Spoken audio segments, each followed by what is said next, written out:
Percy Bysshe Shelley was born into elite British privilege that usually guarantees a quiet, comfortable life. His grandfather was a baronet, his father a member of Parliament, and his education strictly Oxford.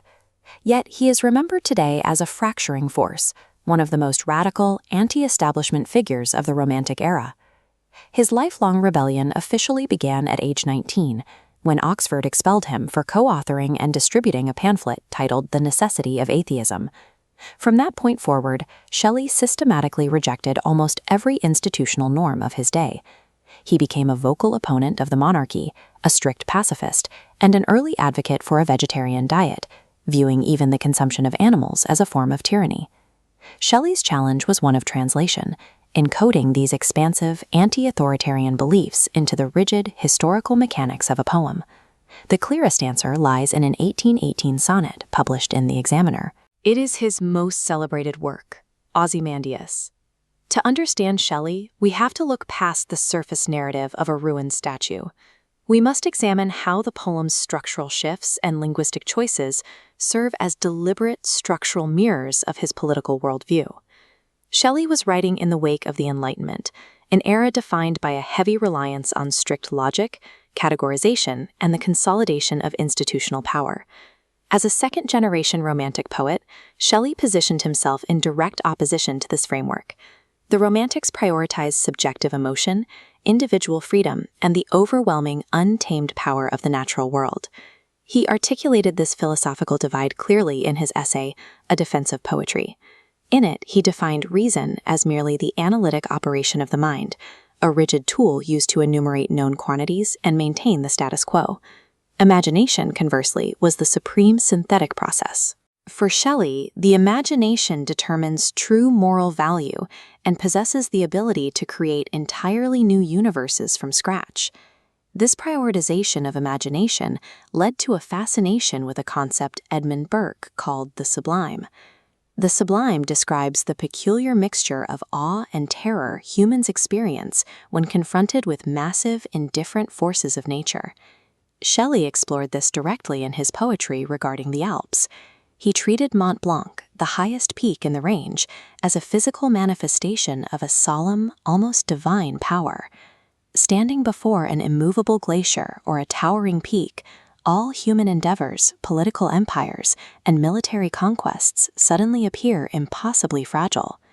Shelley utilized the sublime as a philosophical weapon. He used it to visually and emotionally prove that the forces of nature will always outlast the artificial structures of human governance. In 1818, reports reached England of a massive, semi-destroyed statue discovered in the Egyptian desert. This artifact served as the specific historical trigger for his new poem. The subject of the statue was Ramesses II, an Egyptian pharaoh from the 13th century BC, known to the Greeks as Ozymandias. His reign was characterized by vast military expansion, a massive empire, and a reputation for tyrannical cruelty. Thousands of years later, that absolute dominance had been reduced to a pile of scattered stone in an empty wasteland.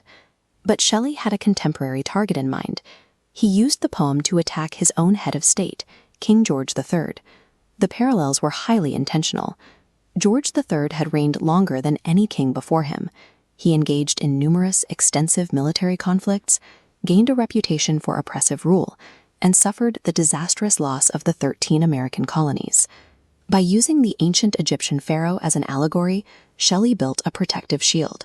He could safely launch a devastating critique of the British monarchy's oppressive power without facing immediate arrest for treason.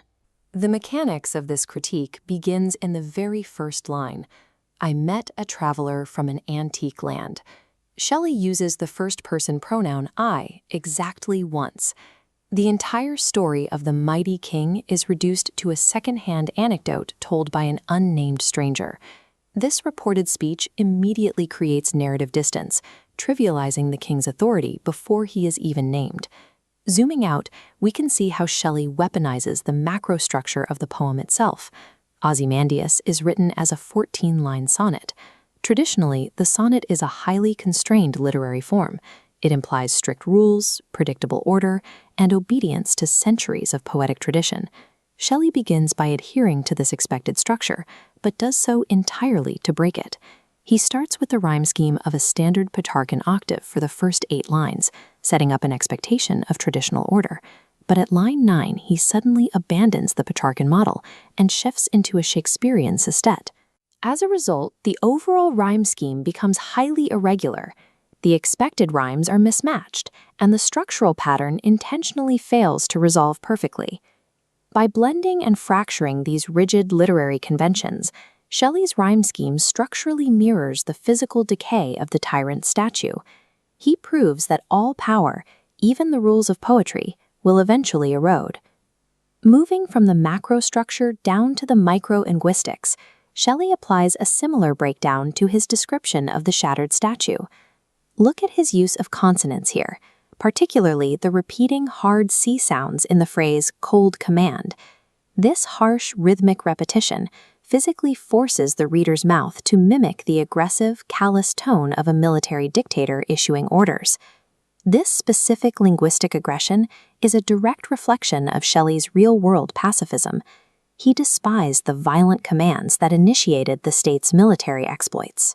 He then contrasts the tyrant's violent sharpness with the description of the surrounding desert landscape, using a different poetic device, alliteration.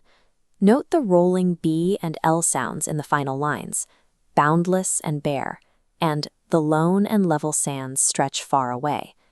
This smooth, stretching alliteration literally slows the rhythm of the poem down. It mimics the endless, featureless expanse of the desert, proving on a sensory level that the vastness of the sublime easily swallows the harsh, temporary commands of men. The ultimate failure of the king's command is crystallized in the dramatic irony of the inscription, "Look on my works, ye mighty, and despair." The tyrant intended this as a threat to rival rulers, demanding they fear his massive empire. Instead, the literal reality the reader experiences is despair at the inevitability of decay. The empire is entirely gone. Every ounce of Ozymandias's political and military power has vanished into the sand. In fact, looking closely at the poem, only 2 elements actually survived the passage of time. First is the boundless, eternal power of nature, represented by the encroaching desert. Second is the perceptive skill of the artist. The sculptor, the hand that mocked the king's passions, was the only entity capable of accurately capturing the tyrant's true cruelty and preserving it in stone. The artwork's survival directly validates the argument Shelley made in his essay, A Defense of Poetry, where he declared that poets, not kings, are the true, unacknowledged legislators of the world. Through the strict, collapsing mechanics of Ozymandias, Shelley proves his ultimate point. Political tyranny is a temporary illusion. In the long run, it is only the artist's divine imagination and the overwhelming forces of nature that actually endure.